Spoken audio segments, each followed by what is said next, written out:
네, 안녕하세요. 우리 신앙 이야기의 박 PD입니다. 오늘은 도마복음 읽기 17번째 시간 86절에서 92절까지 함께 읽어보도록 하겠습니다. 86절 예수께서 말씀하시니라.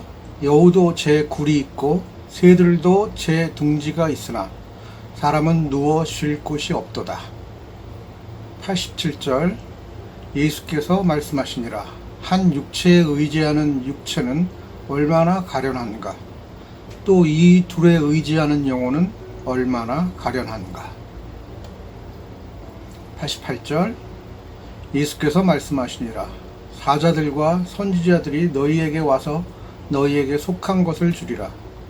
그 다음에는 너희가 가진 것을 그들에게 주며 스스로 묻되 언제 그들이 와서 그들에게 속한 것을 취할꼬 하리라.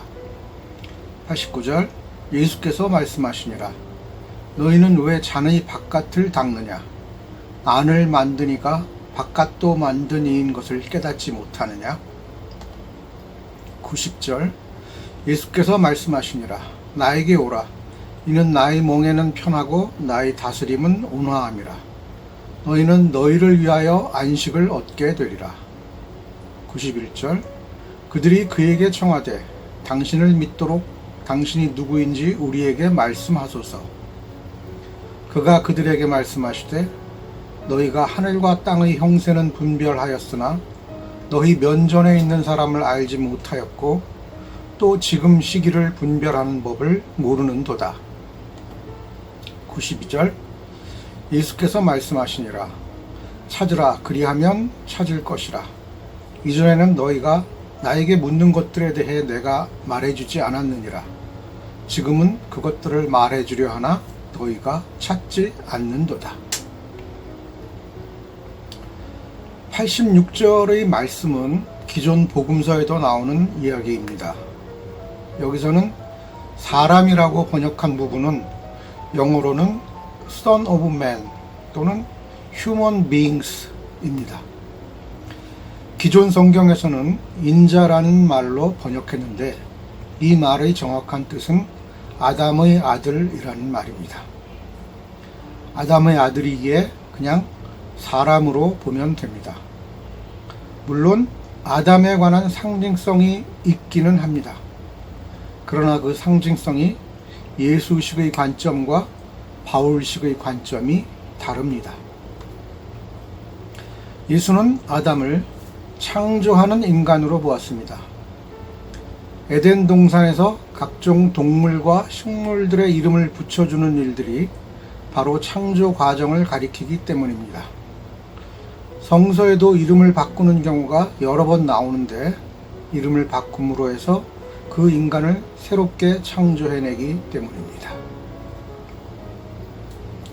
그러나 바울은 죄를 범하여 인류에게 죄를 가져온 아담과 스스로 죄를 짊어지고 인류의 죄를 대속한 예수로 비교해서 보기 때문에 그 관점은 천지 차이가 납니다.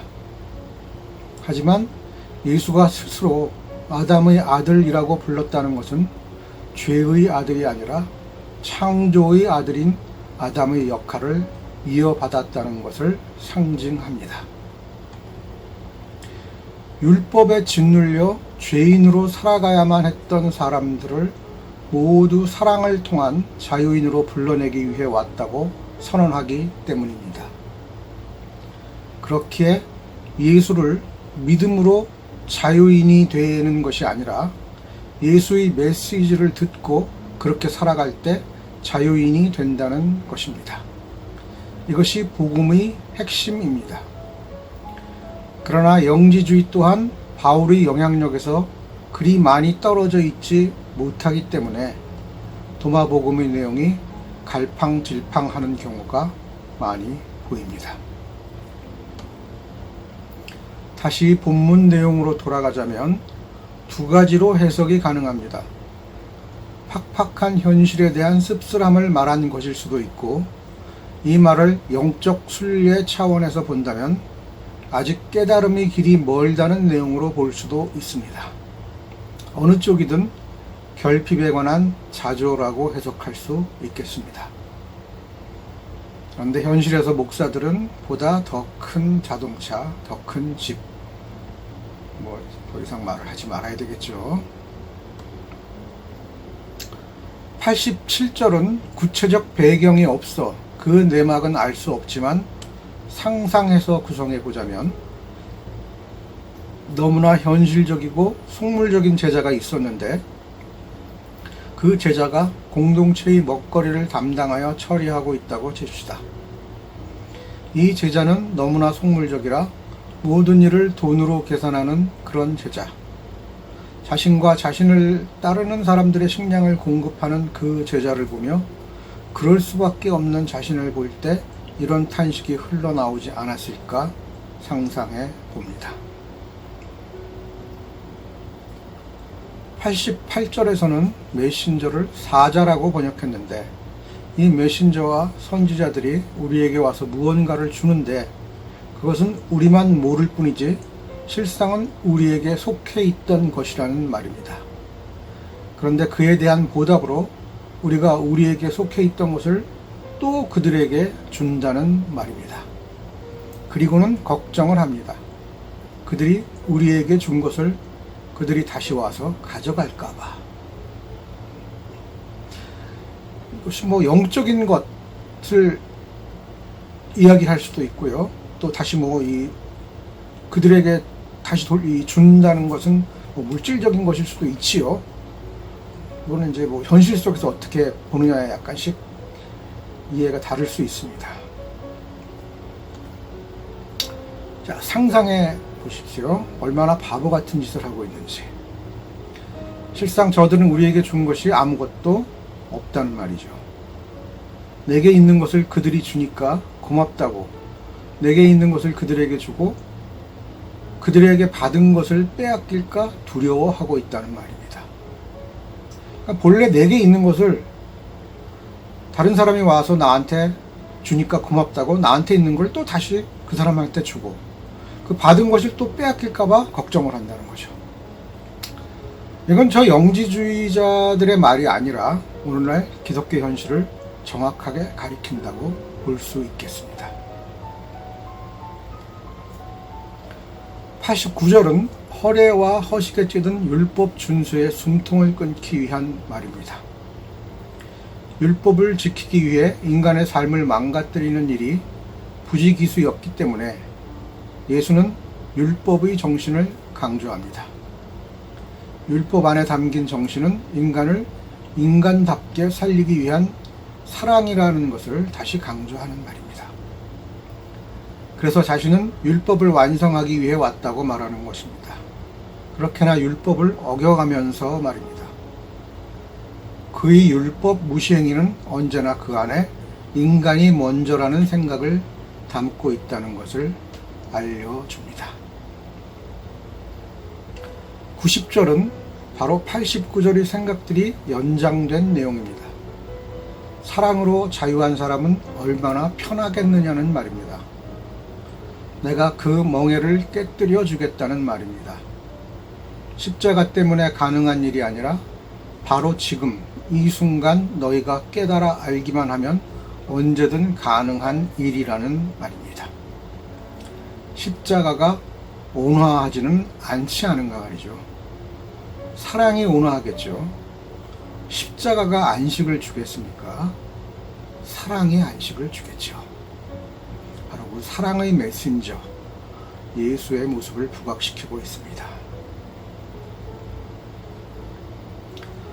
91절은 아직도 깨닫지 못한 제자들의 질문과 대답입니다. 당신이 대단하신 분이라면 저희가 믿겠나이다 라고 말하고 있습니다. 그런데 정작 예수의 말은 내가 누구인 게 뭐가 중요해? 내 말이 맞느냐 안 맞느냐가 중요하지. 이렇게 얘기를 하고 있는 거죠. 사람 볼 줄도 모르고 바로 지금 이 순간 조금 전 불꽃처럼 너희에게 다가가 마음을 감동시켰던 그 말에 집중하지 않고 그 말을 누가 했는지가 뭐가 그리 중요한지 그걸 묻고 있는 너희는 눈만 떴지 보지 못하는 소경이고 귀는 있으나 듣지 못하는 귀머거리일 뿐이라는 말입니다. 이렇게 답답한 일들은 2000년이 지났어도 그대로 일어나고 있습니다.